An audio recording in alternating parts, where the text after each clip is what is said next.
There we go. Okay. I think it's doing it. Yeah. I have a Hi, quick welcome. question. Just kidding. Yeah. Yeah, go ahead. Do we have to disclose, like, let's just say we are related to our whoever we're representing? Do we have to disclose that in the paperwork all the time, or is that mandatory? You're supposed to. Okay. You're supposed to. I mean, honestly, it's just, I guess it just depends on how things are negotiated, but Mhm. you're supposed to. Okay. If you have any blood relation, I would say. Okay. So, okay, so let's go back here again real quick. I'm sorry, you guys, I completely forgot to start recording. So here we go. So again, we're going to start off when we get the offer. The first thing we're going to review, obviously, is that the address, for the correct address, because I've had wrong offers sent to me, right? And so make sure address is fine.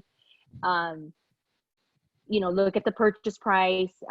If you guys don't, you should have a form. I have a form that I complete, and I can share it with you guys, but it's just a form that I complete, so that way when I'm going to review an offer with my sellers, I have key points that I'm going to go over that are obviously important. They don't need to review the whole offer because they don't understand everything. But what I do is I highlight the key points, and then I send them that with also a copy of the estimate based on that offer. And so that way they have them hand in hand. So I'm going to verify purchase price, which is 509, and that is at our asking price. Okay, so that is actually a good offer. They are asking for 45-day escrow. Looking at the initial deposit, making sure it's sufficient. It should at least be 1% of the price, but if it's more, then that's great. That shows me that they're definitely serious and motivated buyers. And then I'm going to take a look at financing, which we just discussed. We're assuming at this point that it is a conventional or private lending loan because it's not FHA or VA, because no boxes are checked here. But again, we'll verify that once we review their pre-approval package. So here's showing that our loan amount is going to be $100,000. So buyer should have proof of funds of at least 410,000. So that way we can prove they can close the deal, because their cash to close is 393.7 after their initial 15 and change deposit. So we'll make sure of that. And then what we're going to do here is just verify that nothing's been changed. So appraisal contingency is in place. It's not marked. They want 17 days. They didn't change that there. They didn't say anything in regards to loan application or anything, which is fine. And then loan contingency here with 21 days. So they didn't change that. It does have a loan contingency. There is no non-loan marked. So you know that, which is fine. The next thing they do have also is sale of buyer's property. They check that. So this property or this offer is contingent upon the sale of their property that they attached on the COP form. Now, just really quick, just to give you guys just a little insight, when I met with my sellers and I put their home on the market, they did tell me, we do not want to accept a contingent offer. They're like, we're not going to do that. We don't want to wait for someone else to have to sell their house. And that was their conversation. And all I said to them at that point is, when we get the offers, we'll review them as they come in. That's all I said. I didn't get into trying to convince them at that point. I didn't get into trying to tell them anything because it's irrelevant at that moment. So I didn't say anything, but when I did get the offer, the first thing I thought about is what he had mentioned. Like, I don't want to accept this offer because it's not a non-contingent offer. So we'll get there and I'll explain to you how we went about that. So we're going to continue to look at the offer, see what else is on there. And then here, like I said, they mentioned selling agents related to buyers. So, okay, that's fine. So I can't talk bad about the buyer. It's going to offend the agent. No, I'm just kidding. So here, which is pretty standard, natural hazard report, seller to pay, which is fine. And then here it says seller to pay for termite report only. So they're not asking for section 1. But again, and I talked to Catherine about this, and I told her that a lot of agents do this. They either don't ask for termite at all, or they ask for a report only. Once the report comes in, then if there's work needed at that point during request for repairs is when they'll add that in there. So a lot of times don't be misled as a listing agent. Don't tell your seller, oh, they're not asking for a termite clearance, they're just asking for this, because that's all they're asking for right now.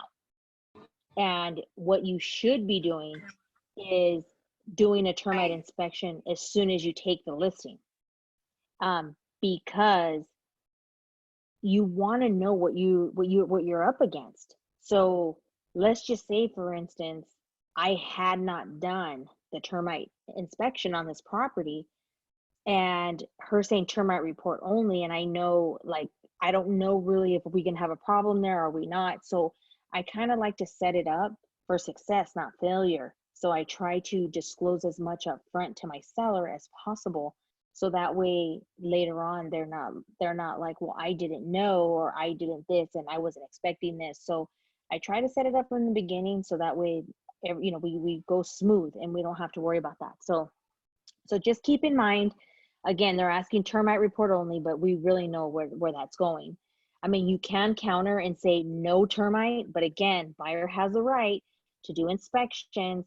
And if he again decides to request it at that point, and you're already 15 days in, your seller's going to have to make a decision. Do I want to pay for the termite or do I not? So again, unfortunately, even though you negotiate certain things up front, a lot of times stuff gets negotiated in the middle, and especially right now. I want to say maybe, 30, 45 days ago, it was, it wasn't going to happen. You couldn't really negotiate, but now things are becoming a lot more negotiable because there's so much uncertainty, and if a seller's ready to move on, then they're going to have to bend a little bit. So, okay, so there's that. The other thing Sonia, is, I have a question.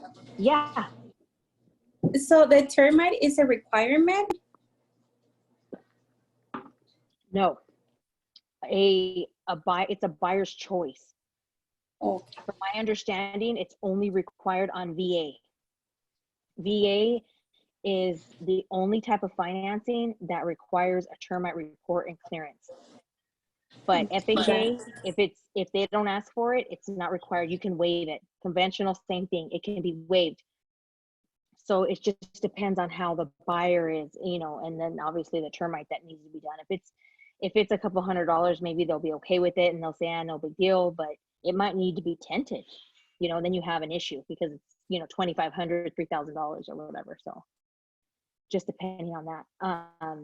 But just make sure you always get a termite inspection. Like I said, I always do, because you don't know what type of financing the buyer that's going to end up buying the house is going to obtain. So it's just better to have it disclosed up front to your seller and say, look, if the buyer doesn't ask for a termite, we won't have to worry about this. But if they do, this is what you're looking at. So that's my recommendation. okay. Thank you. You're welcome. And so then the next thing is government requirements and retrofit. This right here is obviously important. So they did mark it. They want to make sure that, the seller, has the smoke detectors, carbon monoxide, water heater bracing. And again, when you're doing your listing, you should be walking around the property and verifying that this is done, because this should be done, obviously before an appraisal and inspection is done. So definitely that's no problem. I'm okay with that.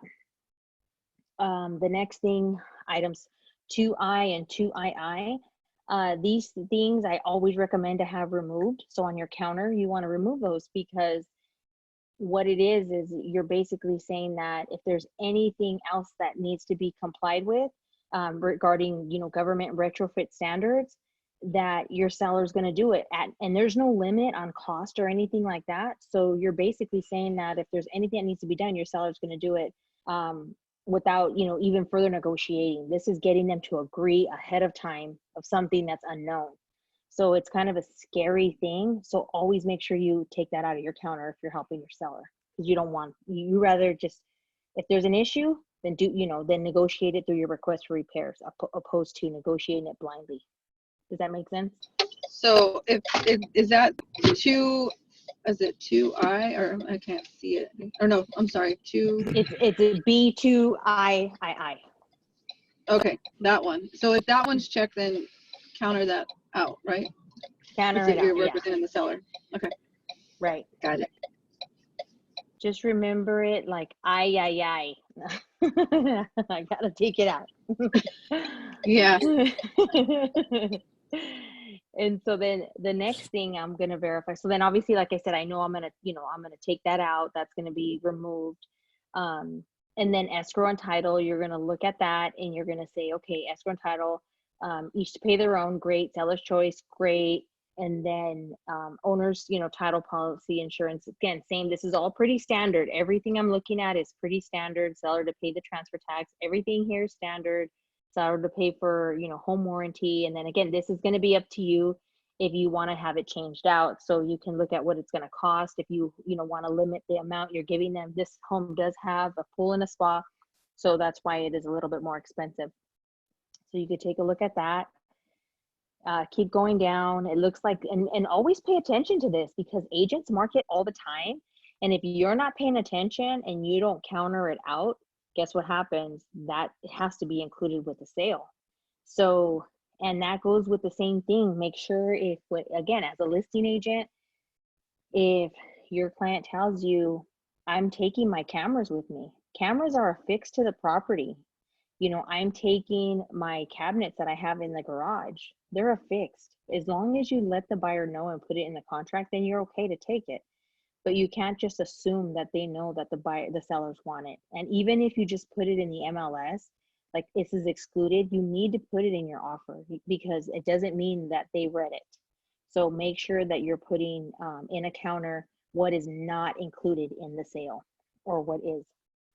So in this particular one, she marked she wanted all stoves, which is fine. It's going to stay anyways. But she also marked refrigerator. So this was important, so again, I'm going to write it on my sheet. They want the refrigerator, and then go down here and see if there's anything else. So basically they want possession the day escrow closes. Okay, so that's what they're saying here. So again, that's something else that I need to, pay attention to. Keep going down, looking to see if there's any other boxes that are checked because everything pretty much applies. If it applies, it's standard. Otherwise, unless it's marked or, adjusted. So keep going down and nothing. So they want standard contingencies, all contingencies are in place. And keeping their contingency. Let's see what that looks like. So we're going to go down here and look for the contingency of sale. Okay, and so here it is. So they have a house in San Pedro that they're selling. So I'm going to take a look at this. The property is in escrow with this escrow company, and it's scheduled to close on May 15th. So I'm going to go down and look to see what they wrote, because this form, basically what a contingency of sale of buyer's property, this is letting the new, the new seller or the new, for the new home that they want to buy, this is basically protecting them that if their home, obviously doesn't sell, then they have to cancel. But there's time periods.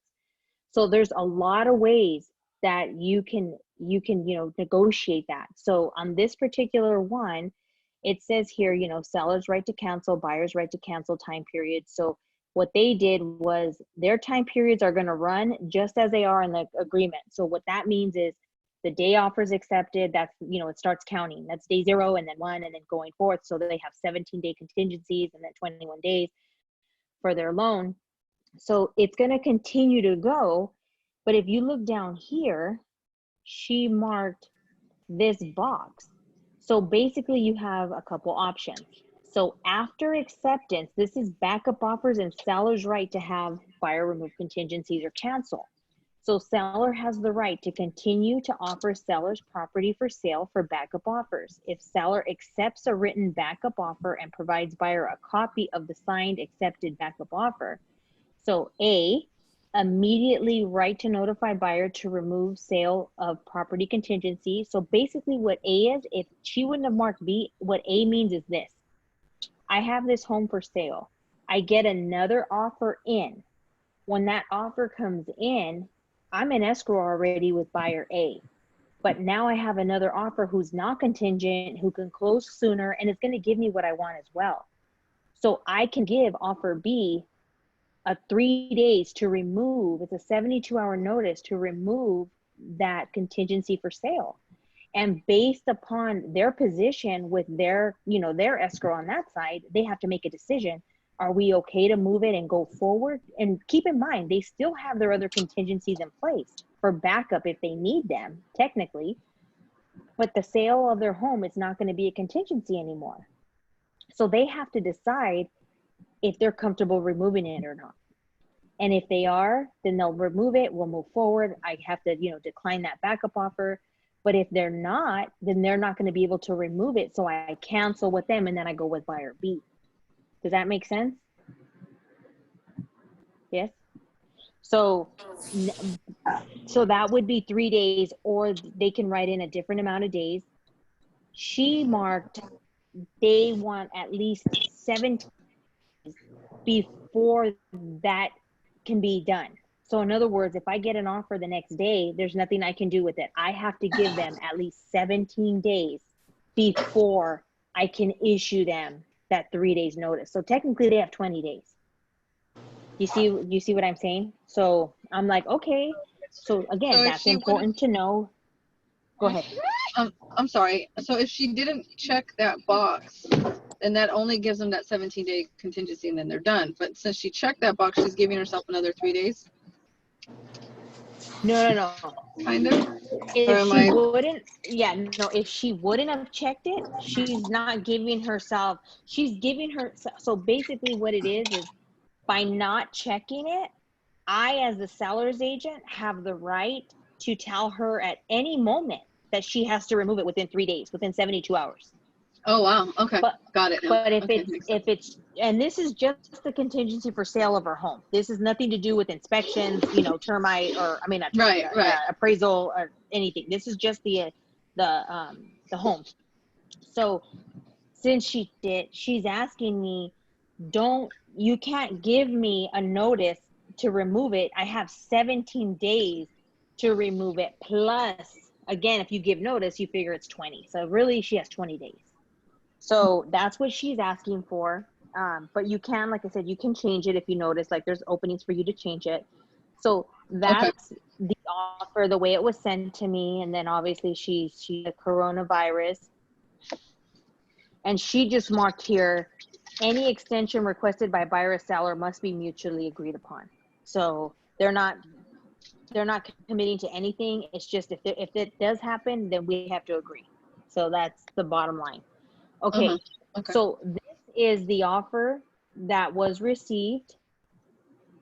Now, based on the facts that I told you guys, property listed 5 days ago, property, was listed for 509. So they are giving asking price. They are asking 45-day escrow. They're giving a great deposit.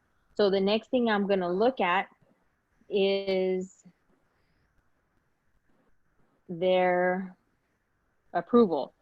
So here's their approval. They're going through Mortgage Express, showing their purchase amount 500 and then 400 down and 100,000. So they're doing a conventional. It does say conventional right there. So that is correct on how it was written. Okay, so there's that. So we got that going. And then let's see what else.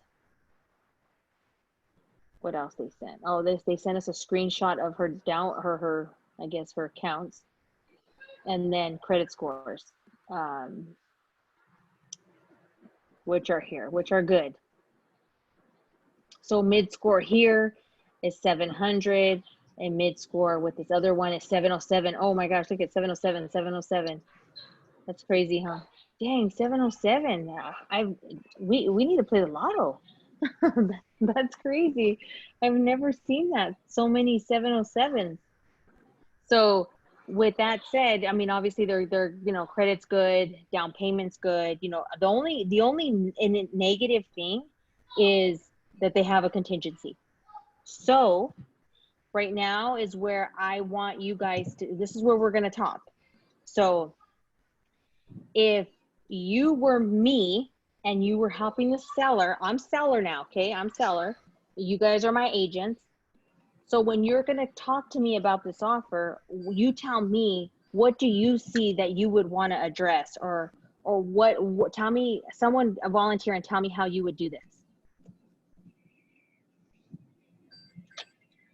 Anyone? Before I've already Everyone's told like, you. heck no. No, this is how we learn. Okay, wait, repeat the question because someone was talking to me when you first said it. So I didn't hear the first part of your question. I'm sorry. What I was saying is that, so I'm the seller now. You guys are buyers. I mean, you guys are my agent. So you're going to tell me how you would present this offer to me and what your concerns are or non-concerns. Like, you're going to talk to me about the offer.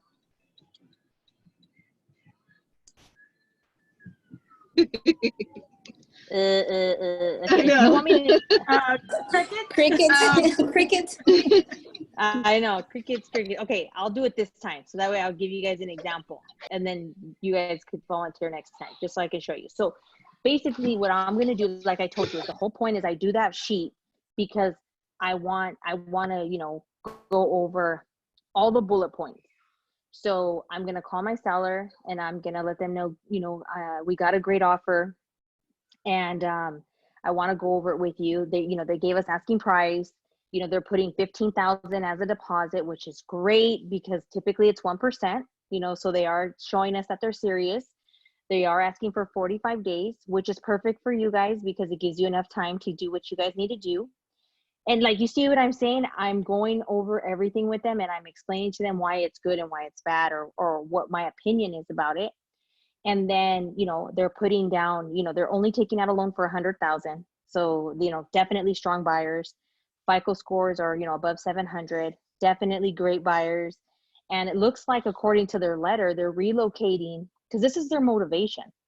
They're relocating from San Pedro to Riverside because the husband works for the post office, and he is going to be relocating to Colton. So they felt that this is going to be a nice area for them to raise their children. And they really fell in love with your home, obviously, when they saw it. So, and so then anyway, so they're discussing, oh yeah. The only thing is they are in escrow selling their home. But again, I've already gotten all these facts. All this stuff that I know is because I talked to the agent. And this is why it's important for you to call the agent once you receive the offer. Number one, you want to see if it's someone you can even get a hold of. Okay. Because again, a lot of times, not every agent, they're just sending out offers. And if then maybe they'll go for it, maybe they won't. And the thing is you need to determine that, because I don't like my time to be wasted. So that's why I'll call the agent. I'll find out exactly how serious their clients are, because if they're not, don't waste my time. Don't make me call my clients, get them to counter and do all this, and then you're going to disappear. Don't do that. Like, just be honest with me and say, look, we submitted multiple offers. You're the second choice. I'd rather you be honest with me and tell me that than you tell me, you know, a lie. So just be honest. And so anyway, so I called the agent, and I got all the information from her. She, you know, expressed to me how much her clients love the house and how much, you know, they just feel this is a fit for them. And I asked her, where are they on their sale of their property? And she says, well, we're already 10 days in, inspection's been done, appraisal's being done next week. They are supposed to close, you know, by the end of April. And everything looks really good. And so I told her, okay, send me a copy of the seller's net sheet from escrow, send me a copy of that buyer's pre-approval and all their information, because I want to see what that looks like. So she did. So she did all that before I actually called my client.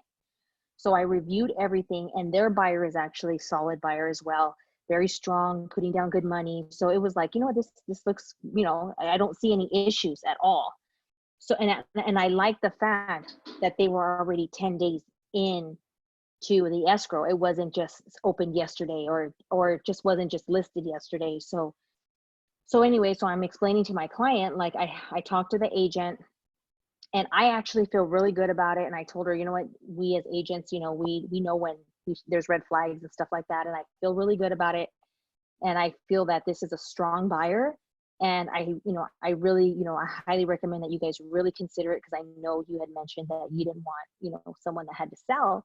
But I told them this is a little bit different because they're already almost halfway through. So he said, okay, you know what, let me talk about it. Let me talk to my wife. Back to you. So they got back to me. And originally they had said, you know what, Sonia, we're just not comfortable with that 17 days being on there. Just let them know, give them 10 days. Tell them we'll give them 10 days, which equates to 13. But tell them we'll give them 10 days and we'll go from there. So I did a counter. I told the agent what I was doing, and she's like, okay, send it to me. Let me see what I can do. Well, she called me back and she said, you know what, Sonia? She says, my clients, they really love the house, but honestly, they're just going to wait until their home sells, because they didn't realize how much stress it was going to be for them to be running an escrow side by side, and they don't want to feel pressured. And I said, no, you know what? I totally understand. And I get that. And I said that, my client necessarily won't cancel on you if you're performing. It's if you're not performing, we don't want to be stuck in an escrow that's not performing. That's really where we're at. So she said, okay, well, let me talk to my client. Let me see what she says, and we'll come, we'll see if we can come to meet somewhere. So she talks to her client. She gets back to me and she says, you know what, Sonia, now that I talked to them, they want the contingency to be on there, to remain throughout the whole time, because right now with everything going on, you just never know. And there's just so many things that can happen, and they just don't want to take the risk. So I said, okay, you know what? I get their side. I do. So I called my seller and I talked to them and I explained to them, now, because of almost 5 days went by, because we were going back and forth, now they're already 15 days into it. So anyways, to make a long story short, I got my sellers to understand and see their point of view. And the husband actually had like a complete change of heart. And he said, you know what, Sonia, honestly, I really like those people for my home. And although we were supposed to be getting another offer as well, he said, I don't even want to see it. Let's make it happen for these people. And I said, okay. I said, well, just keep in mind, they have their they want their contingency in place throughout the whole escrow. And he said, you know what, that's fine. He said, I'm fine with that. You know what, let's just get it going. So again, here, from the beginning, he had said he wouldn't do it. And then he didn't want to go more than 10 days. And then now he's going the whole escrow. So don't, number one, assume that the answer, for them. Let them decide. Just let them know what the risks are and what they're gambling, or if anything, but just let them know so they understand and let them make their decision. So now escrow was open, and so since escrow was open, they basically sent me a new, because I had countered them back. And you know what, is the counter in Notion, Jessica? If I just log on, it should be, huh? So if I go on here, let's see.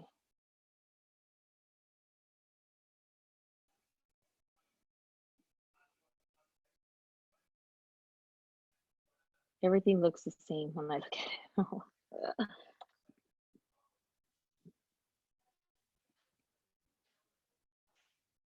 Okay, so here is, well, the buyer's counter first came through back.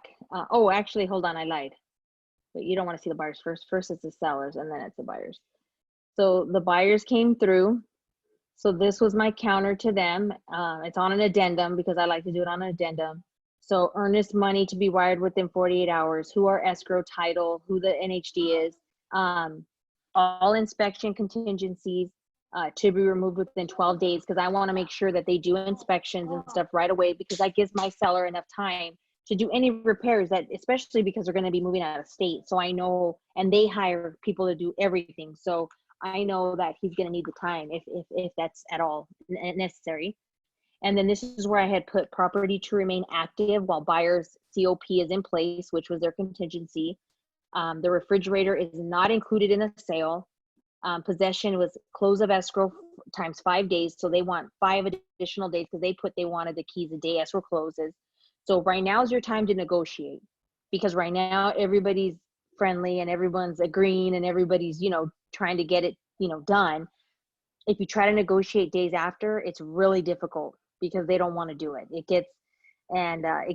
Starts getting technical. So you got to be really, really careful about that. And then item 8B on COP to be reduced to 10 days. That was because they had it at 17. So we wanted to reduce it to 10 days. So then that's when, like I said, they came back, and this is their counter offer: property not to remain active, delete COP. They deleted that one and they gave me a new one because the new one agrees that they shall not invoke the provisions in paragraph 8 during the entire term of the agreement. So here again, they went from 17 days to no days. So my seller should have accepted it the way it was initially, but he didn't, and it's fine. He's fine with it. And then buyer agrees to all other terms on the counter offer. So that is how it was negotiated.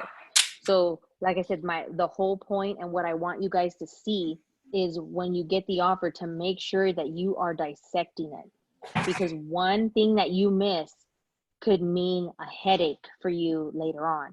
So it's important that you go through it, and having that cheat sheet that I'm telling you is so nice to have. And the reason why is because you won't forget to look at something.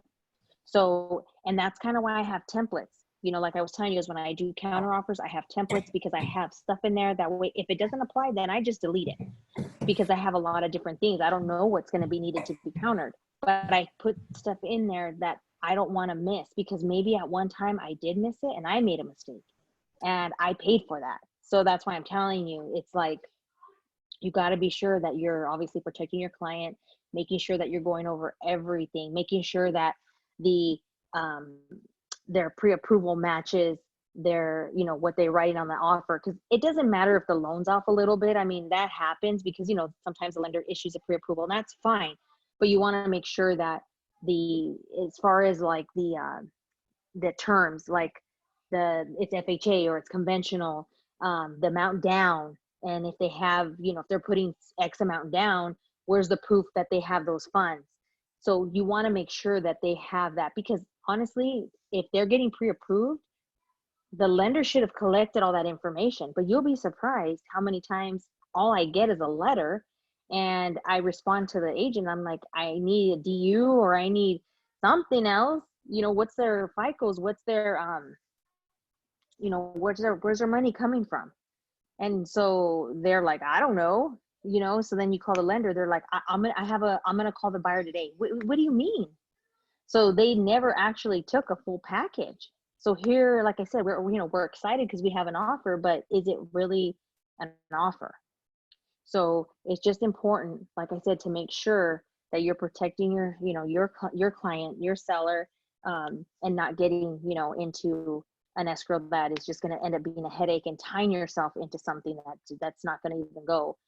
And for the most part, 90% of the time, I'll have them cross-qualified, because I want to verify that they do in fact qualify. Because I'm telling you, there's been times where I've seen the pay stubs and it's like, oh, well, they have like, some type of, bonus or something, and the lender is using that money, and it's like, but it's not, maybe it's not something that can be used, or they're already, their ratios are already really high. So it's like, oh shoot, if the underwriter decides not to use that, like now you're going to be, it's going to be messed up. So like I said, those are the things that you'll start learning as, with experience.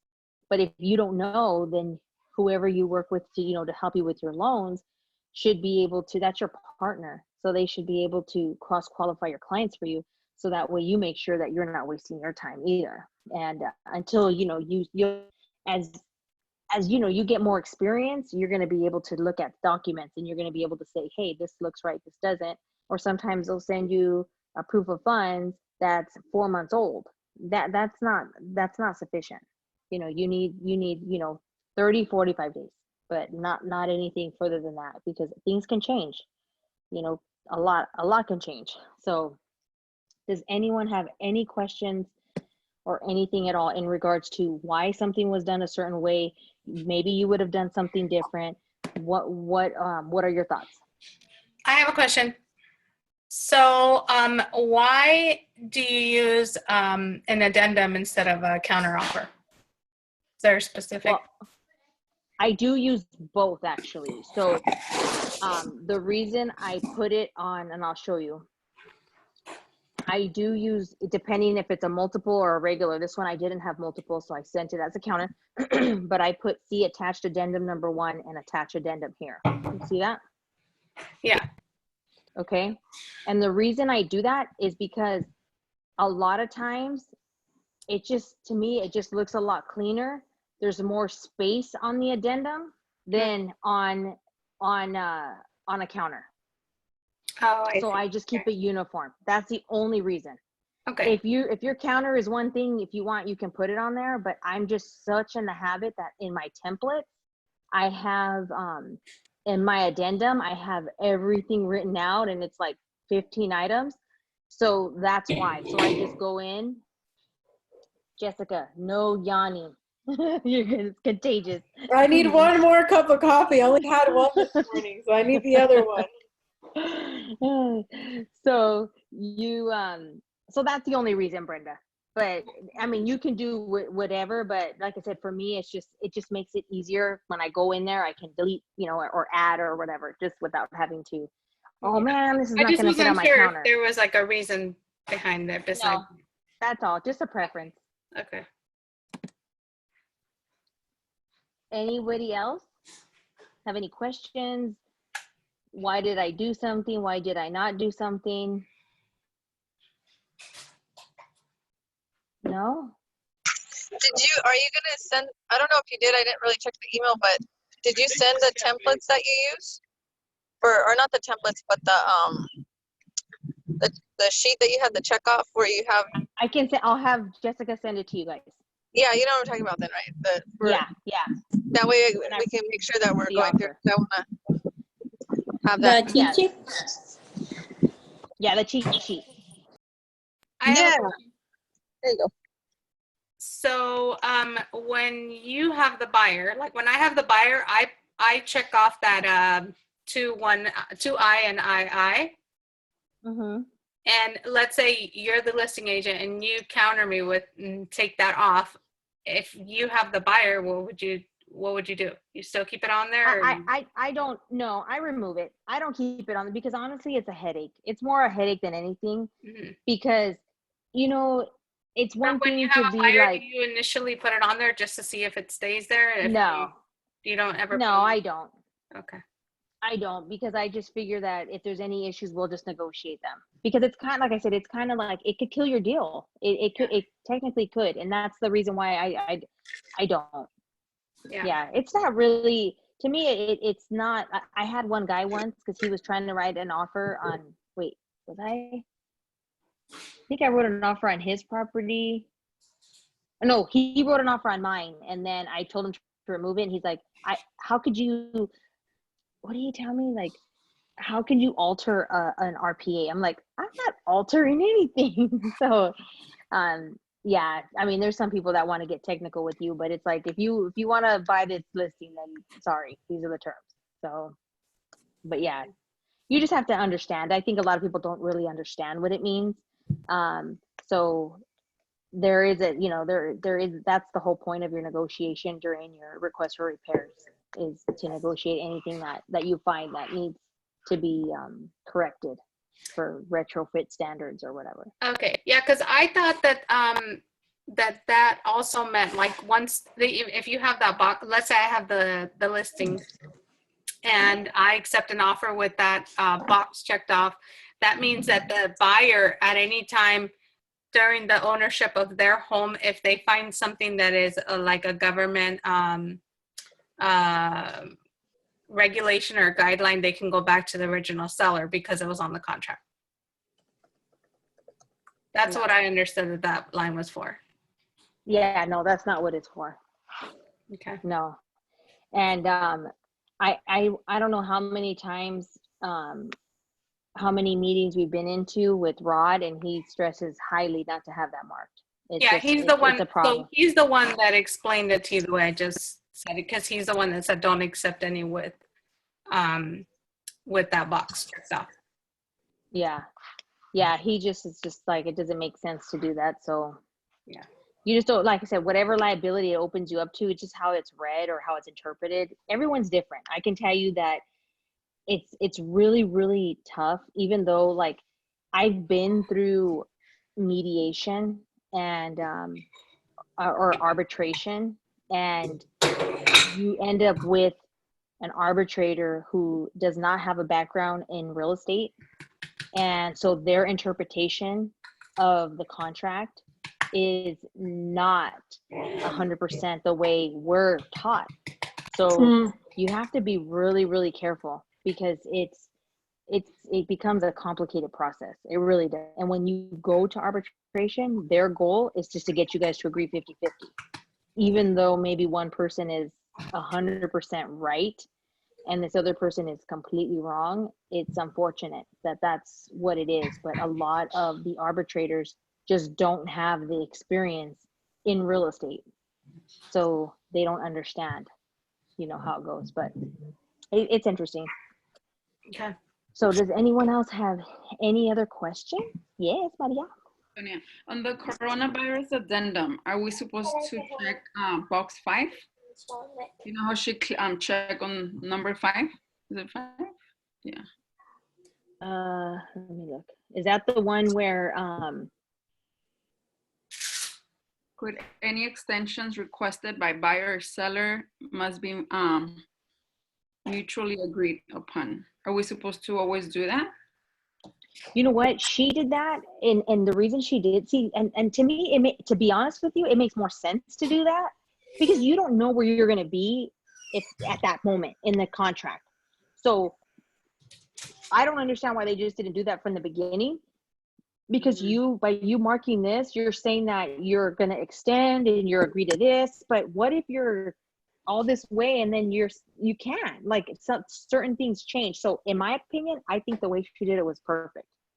I would do that more than check those things, because you just don't really know what's going to happen. Because here it's an extension of time, and you're automatically saying it's going to be extended for 30 days.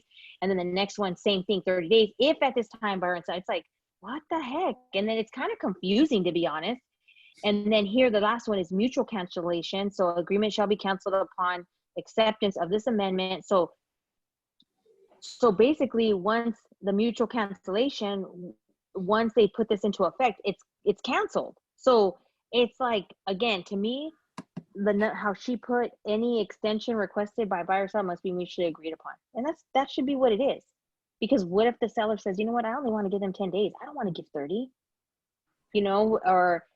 but here, if you mark A, then you're saying 30, or unless you put in a different amount of days. But what if you put 10 right now and you're fighting with the buyer over 10 days, then you're not even there yet. So I'm the type of person that I don't, for that, I would rather negotiate when we're there, because we don't know, could the virus get worse and it's just really, really bad. So then, it puts our parties, or our whoever we're helping in a bad situation. So it's just, there's so much uncertainty. I think that was actually smart of her to do that. Okay. So if I were you guys, I would do that, just so that way, agreeing to anything just yet, you'll agree to it if you have to cross that bridge, basically. Got it. Thank you. Because obviously the seller will have more skin in the game, the buyer will have more skin in the game. So then at that point, they can decide what makes the most sense for them. Okay, perfect. Thank you. So you're welcome. So does anyone have any other questions, concerns, high fives? Me? Yeah. Just a quick question for you. What if for whatever reason the house in San Pedro cancels out or falls out of escrow? Then will your client will still wait for him for worst case scenario? You know what? If that happens, at that point, my client has to decide if they want to wait or move forward. More than likely, probably not. Okay. is what I'm thinking. I think, like I said, I think one of the reasons why I was able to sell him on it was because they were already 10 days in. They had already did their inspection, and now they've already done appraisal. They've already done everything. So they're good to go, which is good. So now they're just doing their inspections on their property, which my client is pretty open to doing anything that's necessary because they want to move out of state. So they're ready to move. Got So it. hopefully that doesn't happen. No, But yeah, in the event that were to happen, then they would, yeah, they would just, he has to decide, do they want to wait or not? So, got it. but more than likely not. Okay, so if you guys don't have any other questions, then next week we will we'll go into the next step of the transaction. So what we'll do is we're going to stick with the same transaction and we'll go through it. And then if you guys have any questions, even after you hang up and you like, oh shoot, I wonder what this is, just write them down. And then you can email them to Jessica. And then next week when we come on, we'll see if anything else came up between now and then we can go through it. And then if not, then we'll just start on the next phase, you know, opening of escrow, deposit escrow, and, you know, just just everything, the timeline and everything else. And then I'll have Jessica send you guys the cheat sheet that I use. It's nothing fancy. It's just, like I said, just gives over. Maybe I'll have her dress it up a little bit nicer. So that way it looks nice.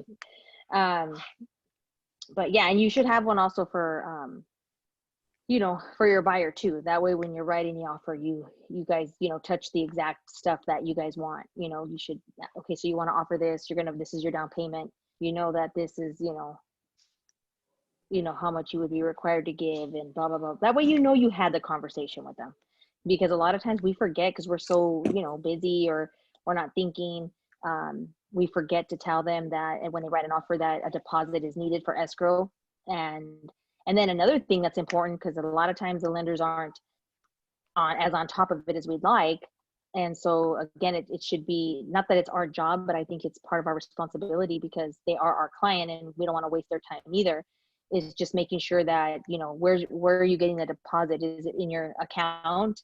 You know, where's the deposit coming from? Because people sometimes don't know and they go and get it from their mattress and then they go and make a money order and then we have a problem at the end. So again, it's all trying to avoid that stuff. Just let them know, you know, where do you have the money in your bank account? Oh no, my mom's giving me the money. She's going to go pull it out of her account tomorrow and she's going to give me cash. No. You see what I'm saying? Because they don't know any better.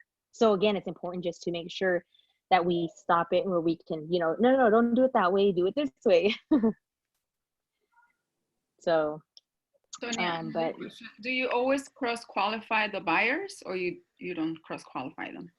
I do about 90, if it's my listing, I do about 90% of the time. The only time I won't is if they're putting down like over 50 or 60% and they showed me an updated bank statement and they have good credit, like stuff like that, then I won't bother because they can get a loan anywhere. But it's, you know, like let's say it's an FHA, they barely have, you know, $6,000 in the bank and their scores are in the low 600s. It's not that they can't get finance. Well, I mean, right now, no, but before, it's not that they couldn't get finance, but, and I don't mind selling to someone like that, you know, I get it, but I just have to make sure that they can close the deal.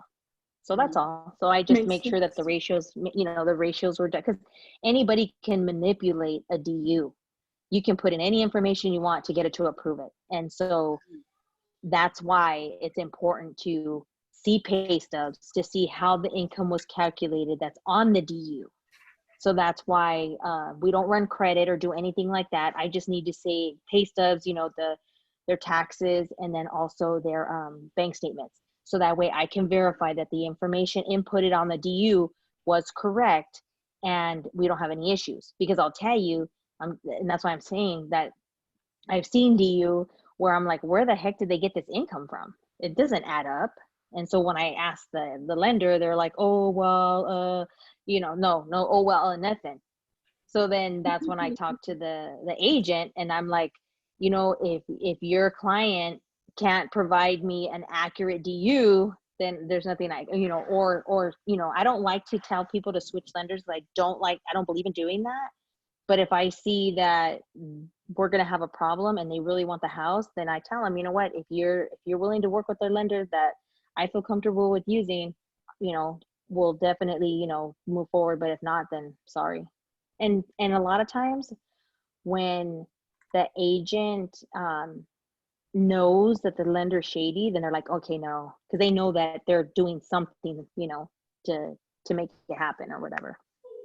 But there are certain loans out there that are very hard, and I've seen people close them. So that's why you just have to be careful. And you, when you talk to the loan officer, or when your loan officer talks to the loan officer, they can tell, like, this person knows what they're doing. Like, yeah, they're going to get it done.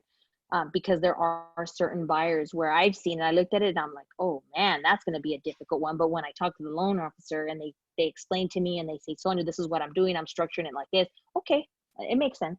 I'll give you the benefit of the doubt. So, but I stay on top of it, you know, and make sure that, you know, that everything's moving along and they're doing what they, you know, what they should be doing. Because the last thing I want is to get into an escrow, and the lender and the agent, you know, become magicians all of a sudden and they disappear. So I don't like that. I'd rather you just tell me like it is. Just tell me you can't do it, this, okay, then let's move on, opposed to hiding, because Okay. it's not fair for anybody involved. So, well, I hope you guys learned something. I hope it was helpful. Yeah. It was. Like I said, more than anything, just make sure that you really, really proofread. Anytime something's checked, you know, take a look at it, see why it's checked. All those things are really important. So, and a lot of times too, I'm telling you, they'll mark where it's, you know, where that page where it says who's paying buyer, seller, buyer, seller. Sometimes they don't even mark anything. They leave it open. And so that's why I'm saying, like, sometimes they're incomplete. I mean, this was actually a good offer. But I have to go back and look for an offer that is just a hot mess. And you're like, what the heck? Because we get those too. So, but this one was actually pretty good. Protecting her client, the buyer's Yeah. agent? Yeah, no, and she's very professional. Oh my gosh. Like I said, very, very professional. And actually she's been really, really easy to work with. So thankfully, but that's not always. So we appreciate those ones. For Alright. sure. Thank you, Sonia. So you're welcome. You guys have a good afternoon. And if anything, feel free to always reach out to me. Bye, Lucy. Okay, guys. Thank you. Have a Bye, good everyone.